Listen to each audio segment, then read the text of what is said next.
Hey guys, it is good to be back, and today I am here with Sam Minturn, who is my son.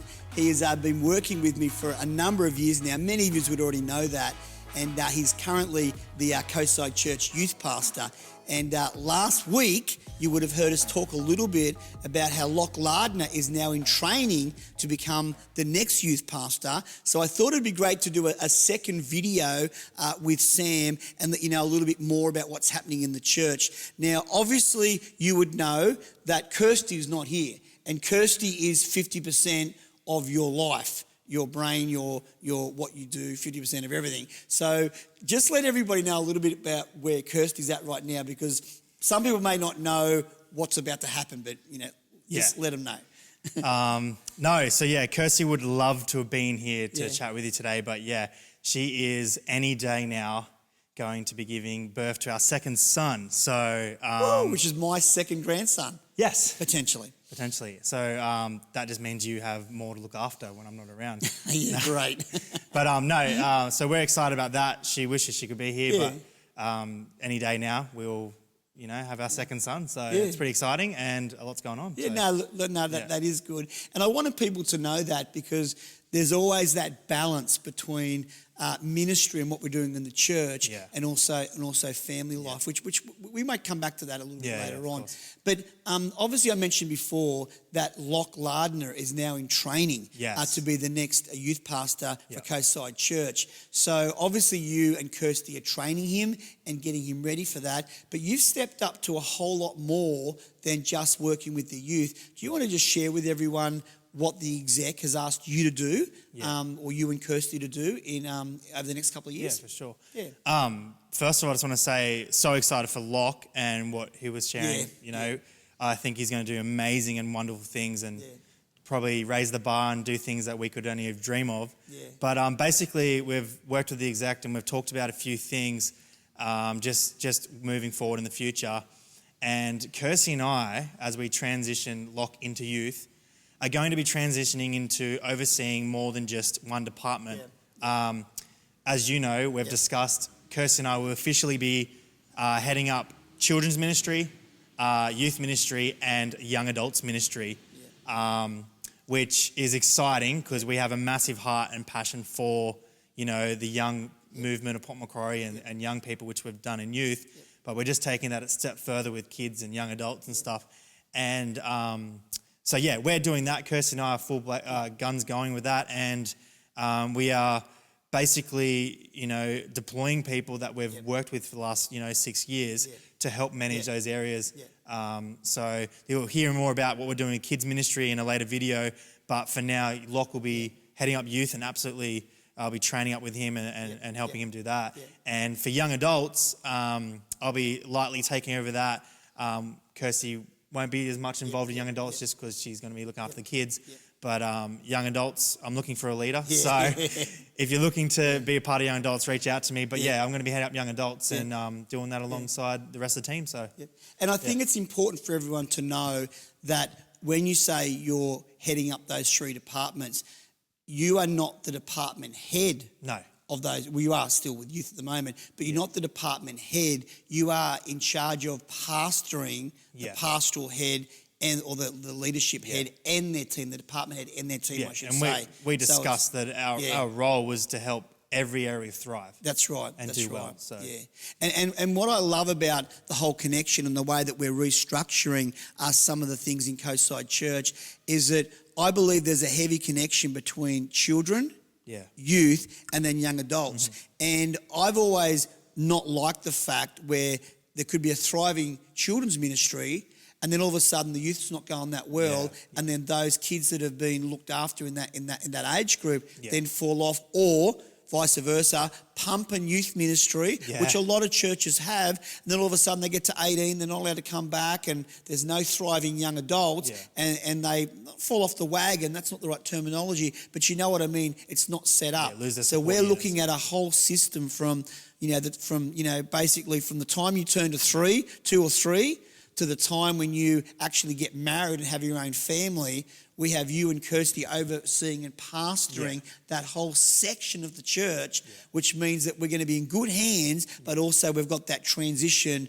going from one department to the other, not just stopping and starting. That's what we chatted about and talked about. Well, our heart behind it is to not create these separate worlds within the church. Yeah, that's right. But to be the whole body of the church. And there's already discussions happening now where Locke wants to utilise his youth team to serve the kids ministry, and the kids ministry want to serve, the youth camp he wants to plan, and young adults want to go in and cook meals. So it's creating this world where we're all in this together. It's not our own little ministries. That's right. But it's us driving a force together to make sure young people go through the transitions of growing up in the church well, and also finding identity in the whole church, not just in their own ministry.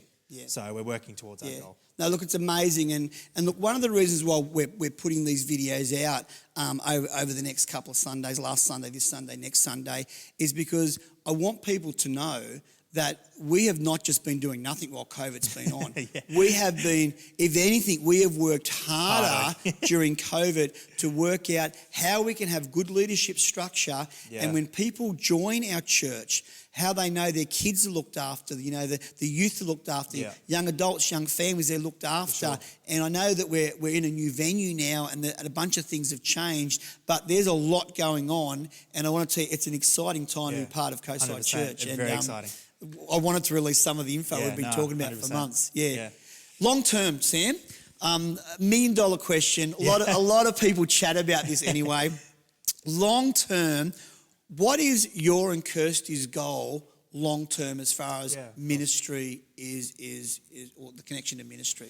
Yeah, well, I guess just to backtrack the story, I remember when I was about 14, I used to go to conferences and watch preachers on stage. I used to, as a 14-year-old, go, one day I'm going to be doing that. I just knew in my heart that, I didn't know what they were saying at the time, but it just something about it, the presence of God or whatever they were doing, I said, that just seems like the greatest thing on earth to be able to serve God in that capacity.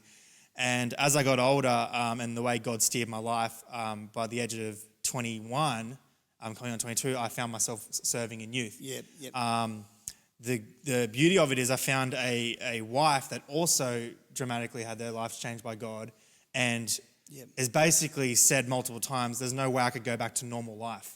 I'm sold out for church and advancing the gospel. And so us getting married and doing that, Kirsty and I, if I speak on behalf of both of us, is we just want to, same heart is just a full-time in church, whether that's, I don't know where the future will 100% go because I'm not God, but I know that God has put on my heart that, I can't see myself doing anything but working in the local church and helping a community find Christ and follow Jesus. So Kirsty agrees with that. I agree with that. Dallas agrees with that. And I'm sure our other son would be excited, but we're just a family that's, dedicated to just be sold out for the church and to advance the gospel. So, Does that mean that one day you and Kirsty would like to run your own church? That would be, honestly, the greatest honour ever. And that would be something very, very big, but very, honest. We would be, honestly, that's an amazing thing. But, at the end of the day, I would love to run our own church, and Kirsty is the same. But it's completely where God puts us. I would happily serve on the door. I would serve, cleaning the dunnies. I would, I would do anything for people to find the message of hope in Christ. But you know what? If there was a goal, of course, to run your own church one day would be the greatest honour. And to sell your life out for, God's kingdom would just be awesome. So I mean, you're being extremely modest, and I get that. And anyone that's watching this video that's even half connected to Coastside Church would know that my heart is that one day as I get older, I would love to see someone like you and Kirsty, grow up and if God's called you to actually run the church. And I guess my heart to you is that when my time is done and it's not done yet, and I'm still around. I'm still in charge. I'm still happy to take the role that God's called me to do. But, you know, I believe that as you continually grow and Kirsty continually grows, that one day there's a very good opportunity where not only could you run a church, but you may actually run this church. Yeah. And from my side, if you grew into that and Kirsty grew into that, to me that would be an amazing honour. But the reason why I bring it up, a lot of people talk about it. They think it's a given, Sam's going to take the church. Yeah. It's not a given, no. But you know what? I hope that you do. Yeah. And I hope that, you know, my hope is that it is God's plan, it is God's purpose, because I could think of nothing better to hand on what I've done for the last 23 years to my son. But you know what? As you grow into this next new role, and we see how that goes, just keep it in the back of your head. I don't know about you, but I've got you earmarked to one day run this church, and we'll just see how that unfolds. Well, Kirsty and I have had conversations where, you know, she said like, oh, like, you know, I've heard talk about, you know, Dad saying that, you know, one day you could potentially run a church. And, you know, at the end of the day, our hearts is we're sold out no matter what. So I get that. I can see, you know, we don't expect God just to, you know, hand things on a platter. We got to work and do the right thing. But our hearts are sold out for any position. Yeah. And, of course, any position serving God is a great position to be in.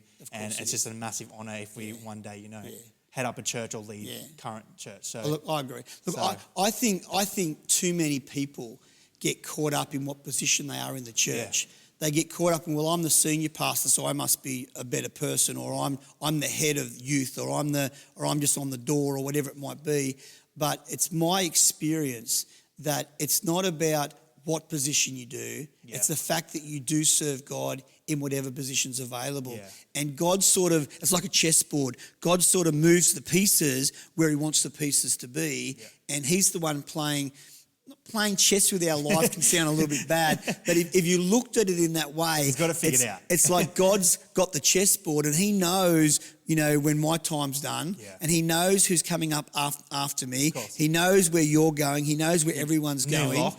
And like he knew that Locke was going to train up for that. Yeah. And to me, all of these things, and I want to make it really clear to the church and everyone that's watching, that to all of these things, we've just got to serve God 100% of our life. We've just got to give him everything. Don't worry too much about the position that you're in, or worry about the position that I'm in or what Sam's in. Just serve God 100% of the time with all of your life and let him arrange you on the chessboard where he may want you to be. And I think that the important thing is to be in church, let God use your life, train yourself to be a leader, study the word, learn the doctrine, understand all things you need to do, and then let God be the master of how our life plays out. So true. And I think that that's probably, you know, the big takeaway from today. Well, you know what Kirsten and I live by?